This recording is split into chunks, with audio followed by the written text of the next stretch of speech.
What's one thing you accidentally found out that now everyone has to know? You have to get a booster for whooping cough as an adult. I didn't know this until I caught whooping cough in my late 30s.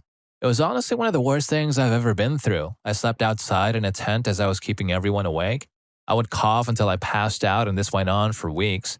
You're supposed to have boosters every 8 to 10 years as an adult, and it really made me understand how babies and small children can and do pass away from the infection.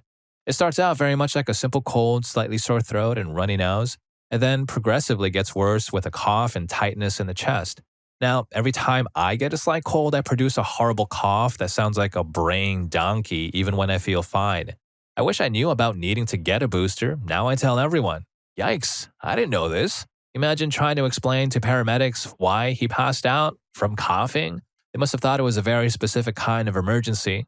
Story 2. I had a friend I knew for 20 years who ended it all. I got the call early in the morning right before I left for work. I remember sitting in my car crying in disbelief but still had to go to work. I put my phone on Do Not Disturb for the entire workday though. When I got home, I discovered many texts and voice messages on my phone. I read them and listened to them all. In doing so, I found out why he had ended it all. The FBI had come to raid his house for a warrant earlier that morning. He proceeded to barricade himself into the house, having a standoff with the feds. The standoff ended with him ending it all. There were no warnings that showed at all about that man. He was a friend to so many, and people loved him. First, I grieved the loss of my friend, and then I grieved the person I thought I knew, all in one day, gone. Story 3. When my friend was a veterinary student doing placements and work experience, she saw 2 cows that were BFFs, and the farmer took one away in the truck. I can't remember the reason, but I'm pretty certain it was terminated. I just can't remember why, if it was sick. And when they returned to the farm, she saw the cow that was left behind run straight over the fence, recognizing the truck, expecting to see the BFF. It's so sad and was good for a vet student to witness, I think. My husband is the one who cooks for the family and absolutely does not want to be a vegetarian. He cooks the meals he likes and is an amazing cook, which makes it hard for me to be a vegetarian. But I make sure my breakfasts, lunches, and snacks are meat-free, an easier task now I work for a company that provides lunch. Much harder when I lazily threw together cheese and ham sandwiches before running out the door. Story 4. Insect repellent works best if sprayed onto your clothing, shoes, and hat instead of only where your skin is exposed. You won't sweat it off, it absorbs into the fabric so it holds more residue instead of bouncing back off into the air.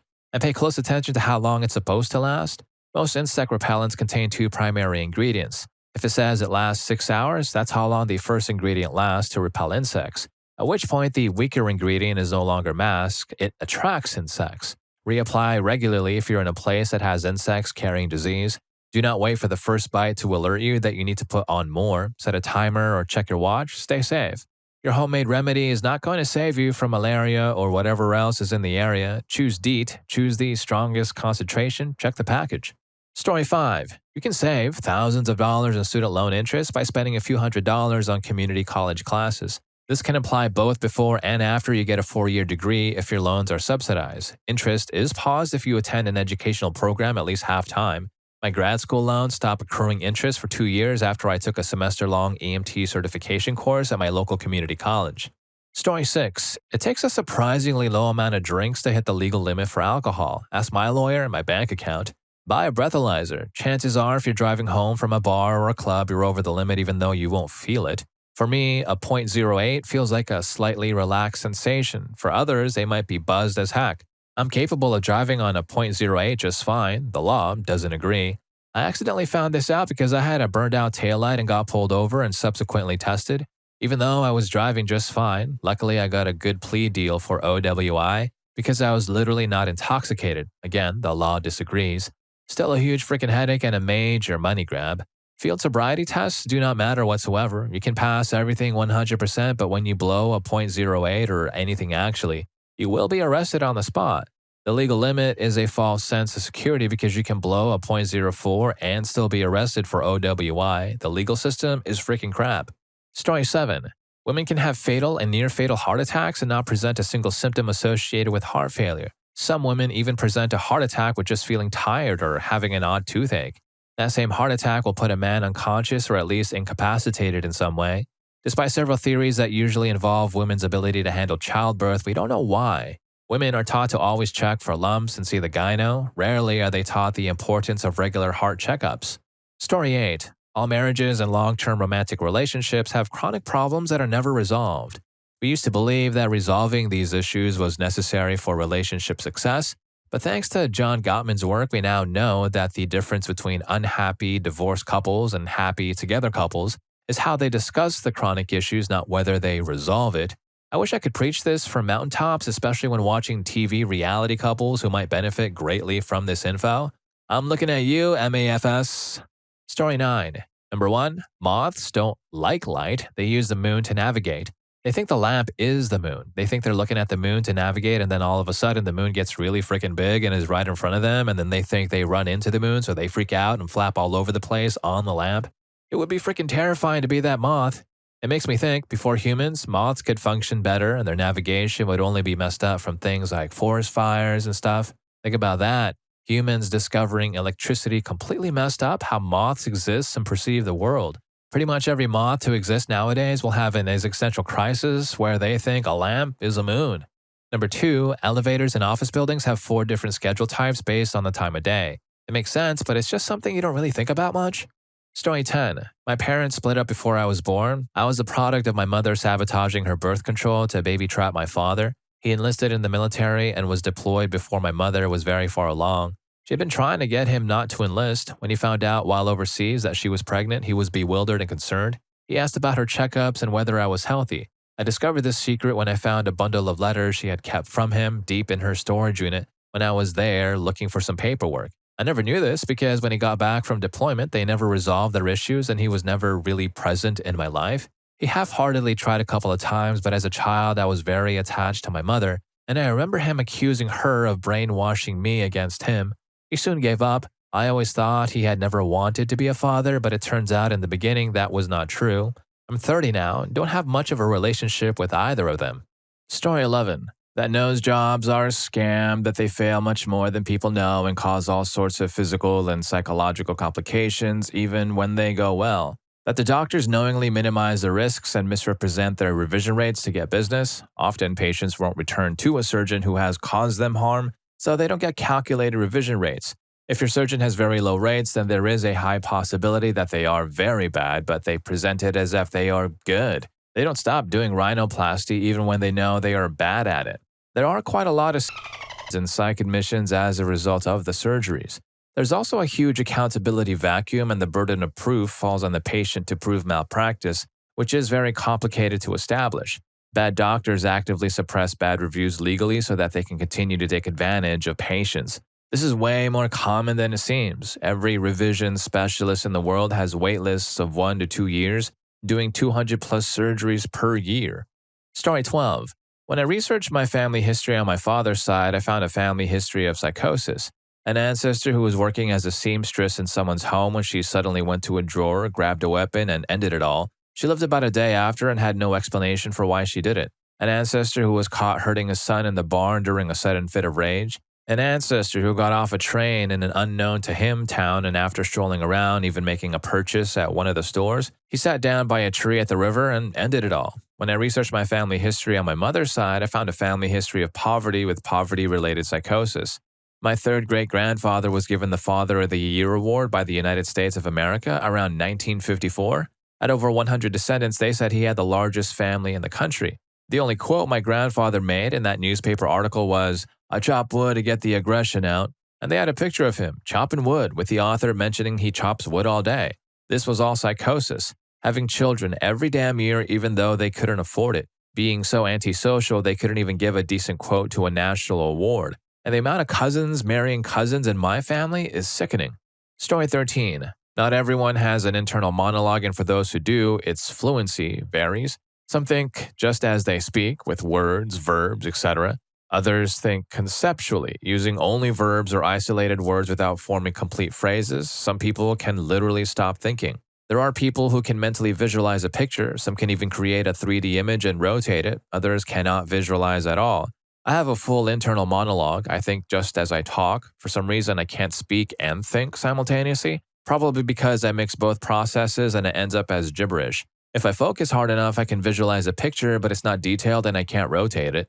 Imagine having the superpower to just stop thinking. The sheer mental silence.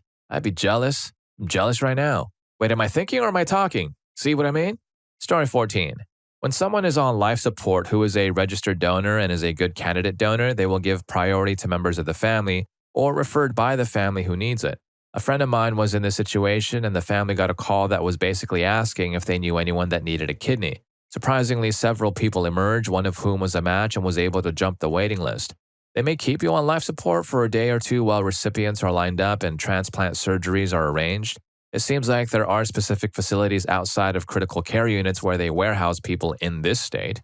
Story 15. There's a program in every state that will pay for college in full or simply help place you into a job based on your interest and abilities called vocational rehabilitation. You have to qualify as disabled, but ADHD is a qualifier. After the testing, IQ, and aptitude tests turned out I had an undiagnosed learning disability. My entire bachelor's degree was paid for, books included. They even gave me a brand new iPad Pro. Also, when I graduated, they paid for all my testing and fees for my licensure. It's an absolute goldmine of a resource and ridiculously underused. Story 16. Period cramps produce the same amount of pain as a heart attack, which is why many women who are experiencing a heart attack chalk it up to acid reflux and don't seek medical attention, which sometimes results in passing away. The most intense period cramps I've had were a 7 out of 10 on the pain scale you see at the hospital, yet I wouldn't take any medicine to make the pain go away. I'd suffer in silence if I wasn't in my bedroom, and I'd just curl up into a ball while laying on my side if I was in my room. No complaining. First time I had intense cramps, I ended up staying home from roller skating with my family. After a while, it just became part of life every month until I was put on birth control. Then the pain became nothing more than minor twinges. Story 17. Project 2025 is a plan to reshape the executive branch of the U.S. federal government in the event of a Republican victory in the 2024 U.S. presidential election.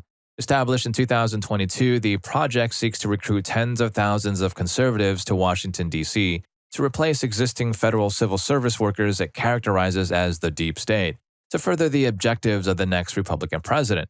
Although participants in the project cannot promote a specific presidential candidate, many have close ties to Donald Trump and the Trump 2024 presidential campaign.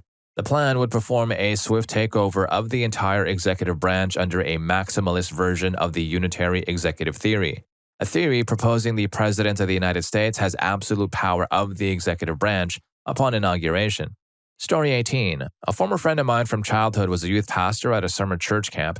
Turns out he was flirting with girls both at camp and online after camp was over. Only reason I found out was back in 2011, he was in his late 20s at the time. One of the girls told her parents and the cops posed as her online. The cop then convinced him to drive 3 hours to go meet and quote-unquote fool around. When he showed up at the girl's place in the middle of the night, the cops were waiting and arrested him. He's now a convicted offender and did time in jail. The crazy part, once he got out, he moved to Texas and married a divorcee that had kids. He's also now the, quote, dean of online studies at his church and is responsible for growing the number of students taking classes online. Story 19. You can ship bees in the mail. I was waiting in line at the post office and the clerk came back with a package and the customer said, "No, these aren't my bees. Is there another one back there?" And I thought, holy crap, not only can you ship bees out, but enough people do this that it could result in a bee mix-up. What in the actual F? I got on the phone and told everyone I could think of.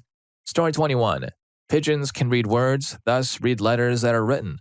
They can remember and recognize up to 78 words depending on how long you can teach them. It's also very easy to catch them and train them to be homing pigeons.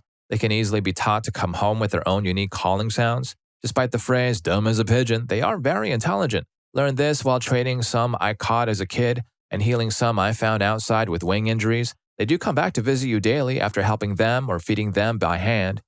Story 22. I found out that I can read small print without my glasses if I make a small hole with my index finger and look through it. I discovered this when I lost my glasses at work and I had to read a paper. I shined a bright light on the page and squeezed my index finger just barely enough to see the writing, and by adjusting the index finger eye hole, I could read even the small print. You're welcome. Story 23. There was a period of time before the discovery of penicillin that a well-regarded treatment for syphilis was deliberately infecting the patient with malaria. It was known that a high fever early in the symptomatic period could end syphilis. Malaria represented the best way to summon a high fever on command. Malaria wasn't curable but could be kept in remission with quinine for the rest of the patient's life. And truth be told, passing away of a malaria fever over the course of 48 hours was still likely to be a better fate. How serious was this treatment? Story 24. DNA results. At the age of 48, I bought my mother, my wife, my stepdad, and myself a DNA kit. About 2 weeks before the results came in, my mother called me and told me that she did not think my father was my actual father. And in all actuality, that was the truth. Found out that I had 5 other siblings, but one had passed. My grandfather was still alive, and my biological dad had passed 5 years prior. I met them all, and they were super excited and accepting of me. Story 25. Autism is a spectrum, and you may have autism even though you don't suspect that you have it. A couple of years ago, I went to various different psychological tests because I wanted to know if I have ADHD. When I got the results, I was diagnosed with ADHD and autism. The autism part was very surprising because before that, I thought that all people with autism have several disabilities. So I had to learn plenty of totally new stuff about autism. And now I often start telling other random people online what autism is. Story 26. Corn sweats. Now, that might not be upsetting on its own, but consider that typically humidity is caused by being near large bodies of water. How many large bodies of water are in the Midwest US where it tends to be fairly humid? None big enough to show up on most maps, but you know what there's a crap load of there? That's right, corn. Everyone in the Midwest is literally living in corn sweat. Okay, so next time someone complains about the humidity, just dramatically whisper, "It's the corn. It's always the corn." Story 27. Turns out there's a reason the tags and t-shirts are sewn on the left side. It's not just a random choice by manufacturers, there's a method to this madness. The tradition of placing tags on the left side of t-shirts comes from a practical place.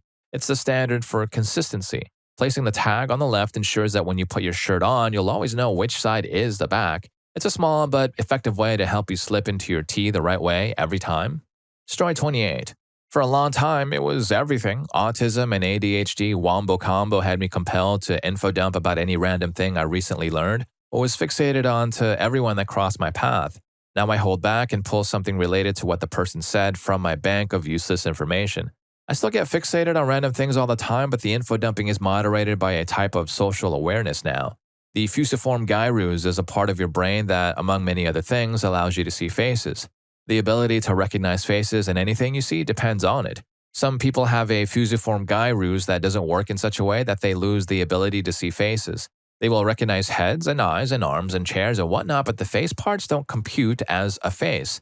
And it's just so crazy to me. Brains and neurobiology are overwhelmingly crazy. No one really knows how they really work to produce our conscious experience. And if you're learning a thing or two so far, please don't forget to hit that subscribe and like button for more videos just like this. Story 29. I've learned that it's impossible to get a disorder without vulnerable genes. Might help someone out with an ED or someone who knows a person with an ED to understand that it's not one's fault, not one's shame. Quote, today, most people still believe that an is caused by poor parenting or vanity, Warren says, but that isn't true. He notes, unless you're born with a vulnerable neurobiology, you can't get an eating disorder, he says. Genes don't definitively predict who gets an eating disorder, they simply predispose a person to developing one. But it's possible to get one without them, he says. Story 30. In 2017, a law was introduced that made selling unethical meat for human consumption illegal, especially if not labeled. In late 2018, it had passed as part of a larger bill. Now, when it was first introduced, a restaurant announced it would be changing its recipe to their most famous burgers. In late 2018, the change at the restaurant happened a month before the bill was passed. It seems they had been feeding people with it for years and years and could no longer get away with it. The restaurant was McDonald's. When they changed from frozen patties to always fresh, never frozen meat patties, they said it was to keep up with places like Five Guys and Burger King, but the timing of the bill is very telling. Also, the place they bought meat from was called 100% beef. So when they said they had 100% beef patties, they weren't lying, but the meat was not made from 100% cow meat. Everyone has to know now. Story 31. A lot of people win the lotto every time they have a draw. They might not win the jackpot, but there are other prizes that people win. Some win $50,000, some 100,000, others 10,000, and the list goes on. I've actually won a few times, except when I win, it's just like $2. I won $2 like 5 times. I also won $4 once. I felt lucky as heck. I found out because I saw this guy at Publix hand over a couple of lottery tickets, and the lady took a stack of cash out and gave it to him. He was going to count it, but decided to just pocket it and leave. I was left shocked. This dude probably won like 10,000 because it was a stack of hundreds she gave him. I was like, okay, well, I need to start testing my luck every once in a while. Story 32. Discovered that my sister stole my father's $25,000 Rolex not more than 24 hours after he passed away. I only discovered it when her and her husband made a frivolous purchase, and I wondered where they got their money since they were always broke and begging my parents for money. I got suspicious. It hit me that she might have stolen and sold the Rolex. Had the paperwork, ran a track on the sales history, and discovered it had been sold to a pawn shop down the street from where my sister lives. Went to the pawn shop, and after a bit of persuasion, got them to tell me who sold it to them, and it was my sister. Me and my mom disowned her. Story 33. I was pretty close with my youngest uncle growing up, at least in pictures. He was in his mid-20s when I was like 5, for context. One day when I was in middle school, he just stopped coming around completely. My entire family told us kids that he was backpacking around the nation. In high school, I was doing a genealogy project on my grandfather, his dad, and accidentally found my uncle's name on the offender registry. Come to find out, he was running a ring and had served 16 years in federal prison. He's out now. My family pretends nothing happened. I stay far away. Story 34. Laser pointer syndrome in dogs. Using a laser pointer with them makes them go crazy. If they start to develop it, anything shiny they will try to catch. It'll make them go absolutely crazy. Most cases are completely accidental as people don't realize it can happen. Story 35. So my grandfather, who has been estranged from my family for a long time now for a multitude of reasons, has this weird thing where she has to share food with people. Are you ordering steak at the restaurant? Well, oh boy, she's got to order the same thing even if she doesn't like steak. Try her drink. It's really good. Take the first bite of chicken to let her know if it's any good. This always really annoyed me because I hate sharing food. One day, I brought it up to my mom and she was like, oh yeah, grandma is afraid of being poisoned, so she wants other people to try it first. So let me get this straight. Grandma thinks someone is trying to poison her, so she has me try the food first? And it makes so much sense looking back because she literally would not take a bite of anything she ordered until someone else had a bite first. Thanks, Grandma? Story 36. A work colleague appeared on the front page of a national newspaper for a life of fraudulent qualifications. He claimed medical and law degrees, was a brigadier in the Army Reserves, and was a CEO for a major health fund. He actually was a brigadier in the Army Reserves, but that and the health fund role were largely built on the fraudulent qualifications and a progression of jobs also based on these claims. In reality, the only qualification he actually held was as a mortuary assistant. Not even his wife knew. The fraudulent degrees had been gained when he was in the Army Reserves recruiting and he had access to submitted position applications. He came undone when he applied for a government job and some flags were raised by the recruitment people. He tried to withdraw the application but didn't realize that an application for a government role has the same weight as a statutory declaration and cannot be withdrawn. It all went south very quickly and he ended up doing jail time. Story 37. She was my best friend of 7 years. We had literally been through it all together. I moved out of state with my now husband, but she convinced us both to move back to be closer with her after about a year. We had no real ties to the state we had tried out, so we said, screw it, let's go back. She's basically family. And we were also happy to be reunited. She was over almost every night for dinner. We all laughed and talked and had a blast. Best year of my life. Then slowly, she started trying to turn my husband and I against each other. Anytime we had an argument, like any couple does, she would text each of us about how right we were, trying to foster animosity between the two of us. With me, she started talking about how she had a plan B for us, that if my husband and I couldn't make it work, I could move in with her and we'd live happy lives together. With my husband, she started talking about her infertility issues and how she wanted to have a kid just like him. She just needed a donor. This all happened at around the same time, and my husband and I compared texts and figured it out. She wanted to take his sample and have a baby with me. When confronted about it, she refused to admit anything and started lashing out at both of us. It got to the point where she would show up, unannounced, banging on the door, demanding a place in our home. It was so terrifying and panic-inducing that we ended up having to move and change our phone numbers. I guess it's so disturbing because I never had a friend like her, only to find out that she cared about me, but in such a unhealthy and scary way. But yeah, that's my story. Husband and I are great now, by the way. Story 38. The 24 hours before my dad passed away, stage 4 lung cancer. He was in the ER and then the ICU, and we were unable to be with him because of hospital rules. My mother, sister, and myself had been texting and calling him all day and got no response. My mother even called the hospital and spoke with one of the ICU nurses who said he was awake and communicating fine. He passed very quickly at 3:30 a.m. the next morning. We were allowed to be at his bedside, but by then he was no longer conscious, so we said our goodbyes and he was gone. Later that morning, while my mom slept, I was calling cremation services to schedule a pickup at the hospital and going through his bag of belongings the hospital had returned to us. His phone was there, and I wanted to read all of our texts and take some comfort in my last words to him. I opened his phone, and all of our texts had not been read, not mine or my mom or my sister's. I thought this was so odd, but figured he must have been suffering so much he couldn't find the strength. I began to scroll through his apps and noticed a chat app I'd vaguely heard of. I can't recall the name, but it essentially works like WhatsApp. I opened the app and saw a single contact with a female name. I started reading and realized my dad has been chatting with this girl hourly for the last 24 hours, and as far back as I could scroll, he was calling her princess and telling her he loved her, and she was saying she was scared for him and wanted to know what was going on, why he was in the ER, etc. I scrolled back enough to know that this was someone he was having, at the very least, an emotional affair with. My grief was completely overshadowed by hurt and anger, and a week later, I tracked the girl down and spoke to her via DMs. He was her high school bus driver, and she told me they had been dating for almost 2 years. My dad was 66 years old when he passed away, and dating someone much younger than his daughter, someone he chose to spend his last moments with and say his last goodbyes to. I hope it made him happy, but it sure is a crappy secret to live the rest of my life with. A secret that will forever overshadow my entire relationship with my dad, with no chance to ever to speak to him about it. It's the one secret I wish I'd never found out. Story 39. While my cousin was walking around with her son in the woods, she came across a hunting stand. She climbed it and found a pair of binoculars. Sitting straight forward and lifting the binoculars to her eyes, she saw her own bedroom window. Now, let's be logical here. If it was a legit hunting stand, it was facing and closer than 500 feet to a residence, which is illegal, which means it had to come down with prejudice. If it was a peeping Tom, well, it had to come down with prejudice. When my brother and I visited not long after, she showed us where it was. We tore it down and literally wrapped it around a couple of trees, bent the thing to complete uselessness. I got an angry call the next day. "Did you tear down a hunting stand yesterday?" "Heck yeah, I did." "That was your uncle's," her mother's brother.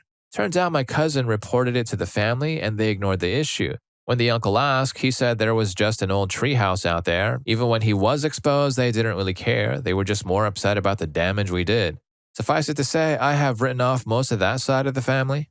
Story 40. I was pretty good friends with this guy who ran a hobby cafe, basically a place where you could play trading card games, board games, and that sort of thing. Every Saturday, he offered a service where he'd put on children's days, which would usually involve watching movies on the projector, Pokemon tournaments, etc. It was great for a lot of the local parents in the area who could use the day to complete their chores with their kids out of the house, and so there were always like 20 or so kids in there every week. But then a few years back, it was revealed he had approximately 1 terabyte of illicit stuff on his computer. According to the news, there was no evidence he manufactured any, which gives me the slightest ray of hope that at least the kids who went there every Saturday were never exploited, but the fact he could do that was horrific. Story 41. Figured out a few years after I married my first wife that she had an ongoing relationship with her first cousin before she met me. I figured it out sitting around a campfire with the way they looked at each other. I always knew he was her favorite cousin, but never knew or suspected anything until that night around the fire. It was just us three at that point, and I always have been great at reading people. Well, except the woman I dated, lol. Anyway, I just saw a look between them, and I knew, without a doubt, and just asked them straight out when they first fooled around. She was so stunned, she admitted it instantly and said, "How did you know?" Then she said, "Oh God, I wonder if anyone else in the family figured it out." They slept together off and on for at least 2 years before I met her, but since that time, I suspect it was after she met me also. Another fact that was withheld before our marriage was she was bipolar and untreated. Things got back, lucky to walk away. I divorced her in 2014. I can tell you that as of last year, I had a female cousin of hers that hates her guts, so I'm sure the family knows now, lol. Story 42. Backed out of a Miami trip with a group of folks after I found some of them talking trash about others.